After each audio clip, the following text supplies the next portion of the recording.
السلام علیکم مفتی صاحب۔ وعلیکم السلام۔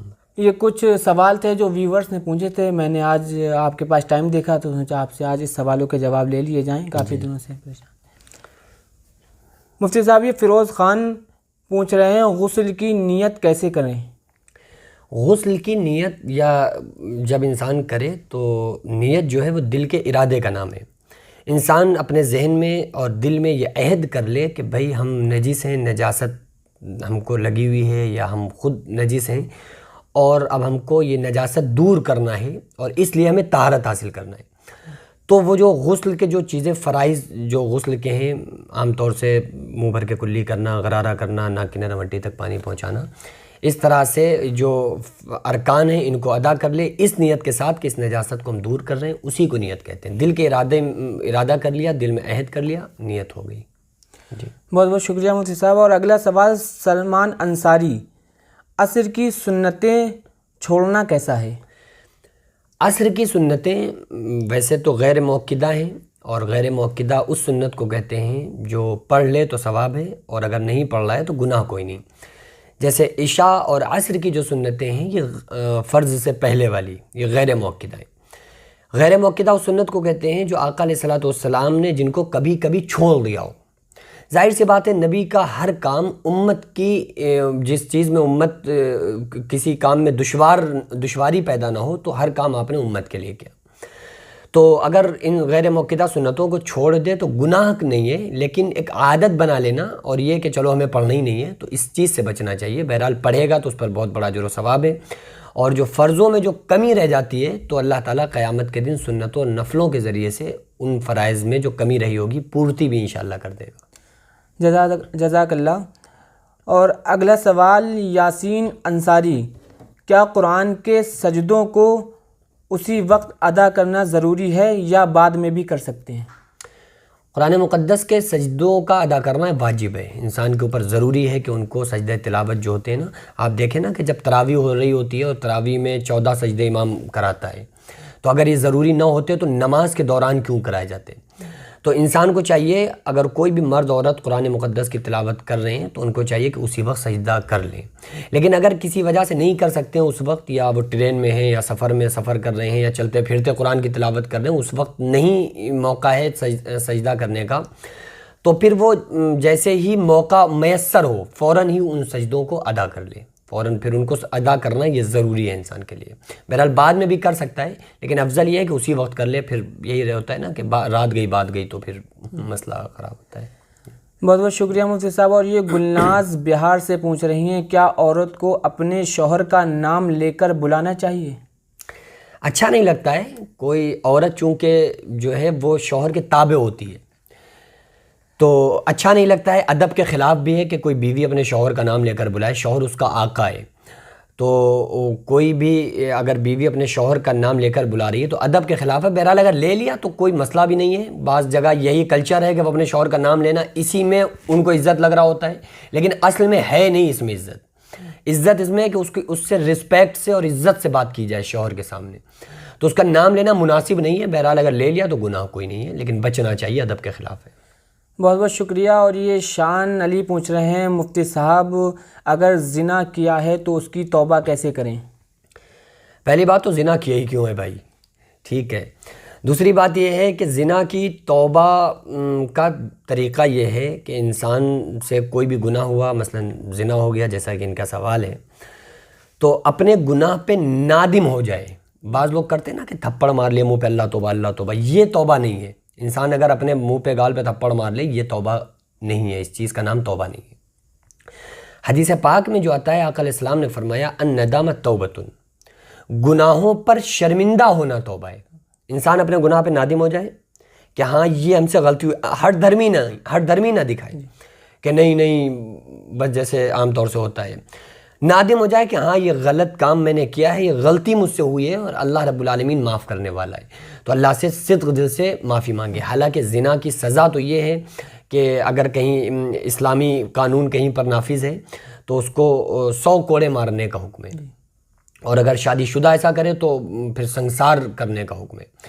لہٰذا اگر کہیں اسلامی قانون نافذ نہیں ہے تو اس کو صدق دل سے اللہ کی بارگاہ میں توبہ کرنا چاہیے، اور الندامہ توبۃ، گناہوں پہ شرمندہ ہونا توبہ ہے. صرف دل سے توبہ کر لے کہ آئندہ ایسی ہم سے غلطی نہیں ہوگی، تو اللہ تعالیٰ غفور الرحیم ہے، معاف کرنے والی ذات. بہت شکریہ مفتی صاحب. اور شبنم انصاری پوچھ رہی ہیں، مفتی صاحب میں نے آپ سے بہت بار آپ سے سوال کیا ہے لیکن ابھی تک جواب نہیں مل پایا ہے، کیا ناپاکی کی حالت میں قرآن مجید پڑھ سکتے ہیں؟ ناپاکی کی حالت میں قرآن مقدس کی تلاوت نہیں کر سکتے، چاہے وہ مرد حضرات ناپاک ہوں یا عورتیں ہوں. تو ناپاکی کی حالت میں اور ذکر و اذکار، ٹھوکر لگنے پر یا اللہ خیر کہنا، لیٹرنگ میں جانے کی دعائیں، مسجد میں تو خیر جانی ہی نہیں ہے، لیکن اور جو دعائیں ہیں ان دعاؤں کو پڑھ سکتے ہیں، ذکر و اذکار کر سکتے ہیں، اور اس کے علاوہ درود شریف کی کثرت کر سکتے ہیں، پڑھ سکتے ہیں. لیکن قرآن مقدس کا ناپاکی کی حالت میں چھونا بھی جائز نہیں ہے اور پڑھنا بھی جائز نہیں ہے. ہاں کوئی استاد ہے، ٹیچر ہے، بچوں کو قرآن پڑھاتا ہے، پارہ پڑھا رہا ہے، تو ہجے لگوا کے کہیں کہیں پر بیچ ٹکڑا کر کے اس کو بتا سکتا ہے. اور اگر کوئی ایسی آیت قرآن مقدس کی وظیفے میں ہے، مثلا لا الہ الا انت سبحانک انی کنت من الظالمین، اب یہ قرآن کی آیت ہے لیکن لوگوں کے وظیفے میں ہوتی ہے، تو اگر اس کو وظیفے کی نیت سے پڑھنا چاہے تو پڑھ سکتا ہے، لیکن اس کا گمان یہ نہ ہو کہ ہم قرآن پڑھ رہے ہیں، یہ ہو کہ ہم وظیفہ پڑھ رہے ہیں. لیکن اگر یہ ہے کہ ہم قرآن پڑھ رہے ہیں تو پھر پڑھنا جائز نہیں ہے. بہت بہت شکریہ مفتی صاحب. اور رابعہ پوچھ رہی ہیں، مفتی صاحب کوئی عورت یا لڑکی عطر لگا سکتی ہے؟ عطر لگانے میں کوئی پرابلم نہیں ہے، لیکن اپنے گھر میں رہ کے، جو کہ نامحرم کے ناک میں اس کی خوشبو نہ پہنچنے پائے. اور اگر کوئی عورت عطر لگا کر باہر نکل رہی ہے تو اس کے بارے میں بڑی خطرناک وعیدیں آئی ہیں. تو باہر، چونکہ جب کوئی عورت، حدیث سے جو ثابت ہے کہ باہر جب کوئی عورت نکلے گی تو اس کو بدکار کے درجے میں لایا گیا ہے، کیونکہ وہ عطر لگا کے نکلے گی اور وہ عطر ایسا جو پھیل رہا ہے، عطر پھیلتا ہے، اس کی خوشبو لوگوں کے جب ناک میں جائے گی تو اس سے اٹریکشن پیدا ہوتا ہے، مرد حضرات اٹریک ہوتے ہیں ادھر. تو اس اٹریکشن سے اسلام گناہ کی جو جڑ ہے، جہاں سے گناہ کا اندیشہ پیدا ہوتا ہے، اسلام اس چیز سے بھی روکتا ہے کہ آپ ایسا کام نہ کرو جو گناہ کا خیال بھی ذہن میں آئے. تو باہر نکلنا یہ تو جائز نہیں ہے خوشبو لگا کر. البتہ گھر میں اگر کوئی عورت اپنے بیڈ روم میں ہے، گھر میں ہے، شوہر کے سامنے خوشبو عطر لگانا چاہے کپڑوں میں تو لگا سکتی ہے، لیکن وہ ایسی خوشبو نہ ہو کہ وہ باہر مہک کے جا رہی ہو. آج کل تو خیر اتنے ایسے کوئی خوبصورت اور اتنے اچھے اور اتنے اعلیٰ پرفیوم ہے ہی نہیں مارکیٹ میں، لیکن پھر بھی ایسا عطر اور ایسی خوشبو جو صرف اس کے کپڑوں میں رہے اور وہ باہر نہ جائے، محرم تک یعنی گھر تک محدود رہے، تو وہ گھر میں لگا سکتی ہے. باہر نکلنا ہے خوشبو لگا کر یہ جائز نہیں ہے. بہت بہت شکریہ مفتی صاحب. اور یہ صبا پوچھ رہی ہیں، مفتی صاحب مہندی لگانا چاہیے یا نہیں؟ مہندی عورتوں کے زیور میں ہے، اگر کوئی عورت مہندی کا استعمال کرنا چاہے تو وہ کر سکتی ہے. اور جو طرح طرح کے آج سنگار چل رہے ہیں، ان چیزوں سے الگ الگ طرح کے سنگار، ان چیزوں سے بچنا چاہیے، لپسٹک وغیرہ اور ناخونی جو کہ وہ پرت بنا دیتی ہے. بہرحال مہندی تو ایک بہترین سنگار ہے، لیکن اس مہندی لگانے کا مقصد یہ ہونا چاہیے کہ یہ مہندی ہم کسی نامحرم کے لیے یا کسی خاص پارٹی میں جانے کے لیے یا ہم کسی فنکشن میں جانے کے لیے نہیں، بلکہ ہم اپنے شوہر کی رضامندی کے لیے لگا رہے ہیں. اس ارادے سے وہ لگا سکتی ہے. اور اگر باہر جانے کے لیے وہ کر بھی رہی ہے تو وہ صرف محرم کے لیے، یعنی جو عورتیں، خواتین ہیں یا ہمارے اور عزیز و اقربا جو ہمارے محرم ہیں ان کے سامنے. اور اگر کسی اور مقصد، کوئی اور مقصد ہے تو پھر تو جائز ہی نہیں ہے، کوئی بھی کام ایسا جائز نہیں ہے. البتہ عورتوں کو مہندی لگانے میں کوئی مسئلہ نہیں ہے، وہ مہندی لگا سکتی ہیں اور لگانا چاہیے. عورتیں مہندی بے فکری سے لگائیں، اس میں کوئی کراہت نہیں ہے، جائز ہے. بہت بہت شکریہ مفتی صاحب. محمد سلمان مراد آباد سے پوچھ رہے ہیں، منگل کے دن ناخون یا بال کٹوا سکتے ہیں؟ بہت امپورٹنٹ مسئلہ ہے یہ. منگل اور بدھ کو ناخن کاٹنا، بال کاٹنا، ان سب چیزوں میں بہت زیادہ اختلاف لوگوں میں پائے جاتے ہیں، چونکہ کچھ لوگ کہہ رہے ہوتے ہیں کہ نہیں کاٹنا چاہیے، کچھ کہتے ہیں کاٹنا چاہیے. تو اصل ہے کیا؟ ایک آدھ ایسی بھی حدیث میری نظر سے گزری ہے کہ جس میں بال وغیرہ کاٹنے سے منع کیا گیا، لیکن وہ اس میں یہ ہے کہ وہ کچھ لوگوں کا کہنا یہ ہے کہ اس سے برس کا مرض پیدا ہوتا ہے. تو یہ جو بات ہے نا، روایت میں جو چیز ملتی ہے، اس کے اپوزٹ ایک اور بات ملتی ہے کہ جو کچھ الگ کرنے دھرنے والی ذات ہے وہ اللہ رب العالمین کی ذات ہے. آقا علیہ السلام نے ساری زندگی شرک اور بدعت کی نفی کی ہے، بچایا ہے لوگوں کو، اور لوگوں کا ذہن اور توکل اللہ کی ذات پر بنایا ہے. یہاں تک کہ ایک شخص، ایک صحابی آئے، آ کر عرض کیا کہ یا رسول اللہ صلی اللہ علیہ وسلم، ہمارا اونٹ کچھ کھجلی والے اونٹ ہیں، خارش والے اونٹوں میں جاتے ہیں تو ہمارے اونٹوں کو بھی کھجلی ہو جاتی ہے۔ تو آقا علیہ السلام نے فرمایا کہ جو سب سے پہلے اونٹ کو کھجلی ہوئی تھی وہ کہاں سے ہوئی تھی؟ ظاہر ہے کہ وہ اللہ تبارک و تعالیٰ کی طرف سے ہوئی۔ تو آقا علیہ السلام نے یہ ذہانت بنائی کہ کوئی خارش اونٹوں میں جانے سے کسی اونٹ کو کھجلی نہیں ہوتی ہے۔ تو یہ کیسے ہو سکتا ہے کہ منگل یا بدھ کو اگر کوئی انسان ناخن کاٹ لے تو اس کو برس کا مرض ہو جائے گا؟ کوئی نہ کاٹے اس کو بھی اللہ چاہے تو ہو سکتا ہے، اور کوئی کاٹے اللہ چاہے تو اس کو بھی ہو سکتا ہے، نہ چاہے تو نہیں ہو سکتا۔ یہ عقیدہ ہونا چاہیے۔ اس عقیدے کے ساتھ اگر کوئی انسان منگل یا بدھ کو ناخن کاٹنے سے بچ رہا ہے کہ اگر ہم کاٹیں گے تو ہمیں برس کا مرض ہو جائے گا، تو یہ اس کے لیے جائز نہیں ہے۔ ہاں ایک چیز ہے کہ آپ جمعے کے دن کے علاوہ کسی دن بھی ناخن یا بال کاٹیں، وہ سنت کے خلاف ہے۔ منگل کے دن کاٹیں، بدھ کے دن کاٹیں، جمعرات کو کاٹیں، جمعے کو سنیچر کو کاٹیں، جمعے کا دن چھوڑ کر، وہ خلاف سنت ہے۔ تو خلاف سنت تو ہے منگل بدھ کو بال کاٹنا، لیکن حرام نہیں ہے، ناجائز نہیں ہے۔ اگر کوئی انسان کاٹنا چاہے تو کاٹ سکتا ہے، اس کا یہ یقین بھی نہیں ہونا چاہیے کہ اگر ہم کاٹیں گے تو برس کا مرض پیدا ہوگا۔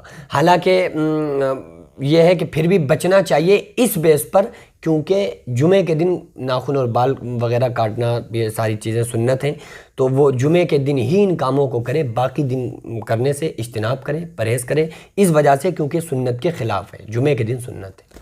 بہت بہت شکریہ مفتی صاحب۔ اور یہ چندو بی پوچھ رہی ہیں کیا BC ڈالنا جائز ہے؟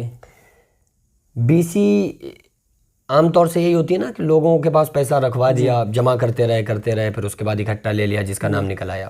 کوئی مسئلہ نہیں ہے اس میں، اگر کوئی بیاج کسی قسم کا نہیں آ رہا ہے اور کسی طرح کا کوئی ایسا مسئلہ نہیں ہے کہ اس میں کسی طرح سے بیاج آ رہا ہو، زیادہ آ رہا ہو، تو جمع کر سکتے ہیں، اس طرح سے ڈال سکتے ہیں۔ بہت بہت شکریہ۔ اور یہ جاوید پوچھ رہے ہیں کیا بیماری کی حالت میں فرض نماز بیٹھ کر ادا کر سکتے ہیں؟ دیکھو فرض نماز میں جو قیام ہے نا، قیام یعنی کہ کھڑا ہونا نماز میں، یہ قیام فرض ہے۔ یہ جو نماز کے اندر کے جو فرائض ہیں ان میں ایک ہے قیام کرنا، یعنی کہ کھڑا ہونا، جیسے دونوں سجدے کرنا، رکوع کرنا، قیام کرنا۔ تو قیام جو ہے کھڑا ہونا یہ فرض ہے۔ تو اگر کوئی انسان اتنا زیادہ مجبور ہے، اتنا زیادہ بیمار ہے کہ وہ یعنی کہ بیٹھ کر ہی پڑھ سکتا ہے، کھڑے ہونے کی اس کے اندر تاب نہیں ہے، سکت نہیں ہے، تو پھر اس کے لیے اجازت ہے کہ وہ بیٹھ کر فرضوں کو ادا کر سکتا ہے۔ لیکن کوشش یہ کرے کہ وہ فرض جو ہے اس کو کھڑے ہو کے بیماری میں پڑھ لے، اگر پڑھ سکتا ہے، نہیں پڑھ سکتا تو پھر وہ بیٹھ کر ہی پڑھ لے، اور سنت نفلیں پھر بیٹھ کر پڑھ لے۔ عام طور سے ایسا ہوتا ہے کہ درد پیروں میں ہونے لگا تو اس عالم میں فرض کو بیٹھ کر پڑھنے سے بچنا چاہیے، کھڑے ہو کر ہی پڑھ لیں، باقی سنت نفلیں بیٹھ کر پڑھ لیں۔ لیکن اگر ایسی کوئی مجبوری ہے تو پھر تو لیٹ کر بھی نماز ہے، بیٹھ کر پڑھے، لیٹ کر پڑھ لے، اشاروں سے پڑھ لے، پھر تو دین یسر، دین آسان ہے۔ اگر اتنی زیادہ بیماری ہے کہ کھڑا ہی نہیں ہوا جا رہا ہے تو پھر بیٹھ کے پڑھ لے۔ لیکن اگر اور کاموں کے لیے وہ اٹھ رہا ہے، چل پھر رہا ہے، صرف نماز کے لیے ایسا ہے تو پھر یہ تو بس ٹوپی پہنا رہا ہے وہ۔ بہت بہت شکریہ مفتی صاحب۔ اور یعقوب پوچھ رہے ہیں مفتی صاحب اگر نماز میں کھانسی آ جائے تو نماز ہوگی یا نہیں؟ نماز میں کھانسی اگر آ رہی ہے تو کھانسی کو اندر سے یہ روکنا چاہیے کہ کھانسی نہ ہو، اور اگر پھر بھی ایسا ہے کہ بھئی کھانسی آ ہی رہی ہے، کھانسی نہیں رک رہی ہے تو پھر کھانس لے۔ بہرحال یہ کھانسنے سے اگر اسے روک سکتا ہے تو زبردستی کا کچھ لوگ کرتے لگتے ہیں نا، تھوڑا سا ہوا تو ہوں کرنے لگتے ہیں، تو زبردستی کا جو لوگ کرنے لگتے ہیں اس چیز سے پرہیز کرنا چاہیے، بچنا چاہیے۔ بہرحال کھانسی آنے سے نماز پر فرق نہیں پڑے گا، لیکن وہ جان بوجھ کر نہ ہو، اگر آ گئی ہے خود بخود تو کوئی مسئلہ نہیں ہے۔ بہرحال خشوع خضوع میں تھوڑا سا فرق آئے گا اگر انسان خود سے ایسا کرتا ہے تو اجتناب کرے، اور ورنہ نماز میں کوئی نماز دہرانا نہیں پڑے گی اور نماز اس کی مانی جائے گی۔ بہت بہت شکریہ مفتی صاحب۔ اور فضا خان پوچھ رہی ہیں کیا لیڈیز ننگے سر وضو کر سکتی ہیں یا نہیں؟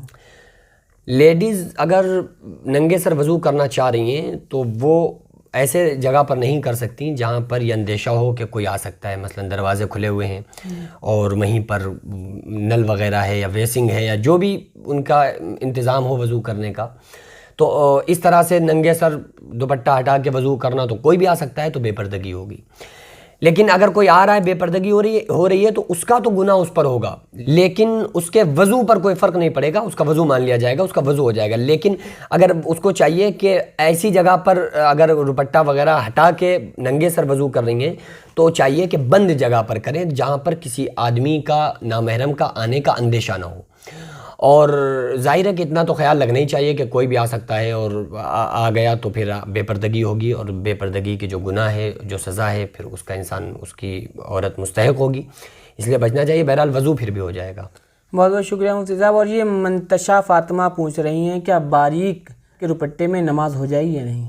باریک دوپٹے میں اگر کوئی عورت نماز پڑھ رہی ہے تو اس کو نہیں پڑھنا چاہیے، باریک دوپٹے میں نماز پڑھنے سے بچنا چاہیے، کیونکہ جو بال وغیرہ ہے نا، یہ عورت کو چھپانا ضروری ہے، ویسے ہی چھپانا ضروری ہے، تو نماز کی حالت میں تو اور زیادہ ان چیزوں کا احتیاط رکھنا چاہیے۔ تو اگر باریک دوپٹہ اتنا باریک ہے، اس کے بال نظر آ رہے ہیں، اور یہ اتنا چھوٹا ہے کہ وہ پیچھے تک بال زیادہ لمبے نیچے تک پہنچ گئے، اور دوپٹہ نے ان بالوں کو کور نہیں کیا ہوا ہے، بال اگر کھلے ہوں تو اس چیز سے بھی بچنا چاہیے۔ بالوں کو باندھ لے اور پھر بڑی خشوع اور خضوع کے ساتھ، بڑی مطلب تمیز والا لباس اپنا روپ اختیار کر کے پھر نماز کو ادا کرے۔ بہرحال باریک دوپٹے میں نماز پڑھنے سے اجتناب کرے، پرہیز کرے، اس کو بچنا چاہیے۔ دوپٹہ جو ہو وہ موٹا دوپٹہ اتنا کم سے کم ہو کہ بال دور سے نظر نہ آ رہے ہوں اس میں۔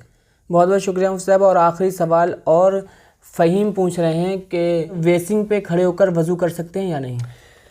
ویسنگ پر کھڑے ہو کر وضو کرنا یہ ادب کے خلاف ہے، خشوع خضوع اس سے جاتا ہے۔ بیٹھ کر اگر کوئی انسان قاعدے اور تمیز سے وضو کر رہا ہے تو وہ اس میں جو خشوع اور خضوع ہوگا تو وہ خشوع خضوع پیدا ہوگا، اور وہ ٹانگ اٹھا کے اس پہ رکھ کے پھر وضو کر رہا ہے۔ البتہ وضو ہو جائے گا، لیکن یہ بہتر طریقہ نہیں ہے۔ بہتر یہی ہے کہ بیٹھ کے تمیز سے وضو کرے، لیکن اگر کوئی ویسنگ میں وضو کر رہا ہے تو جائز ہے، وضو مان لیا جائے گا۔ یہ مفتی صاحب نے سوالوں کے جواب دیے ہیں۔ اگر آپ لوگوں کے اور کوئی سوال ہیں تو آپ لوگ کمنٹ میں پوچھ سکتے ہیں، انشاءاللہ میں آگے ایپیسوڈ جو آئے گا انشاءاللہ میں اس میں آپ کے سوالوں کے جواب مفتی صاحب سے پوچھ کر آپ تک پہنچا دوں گا۔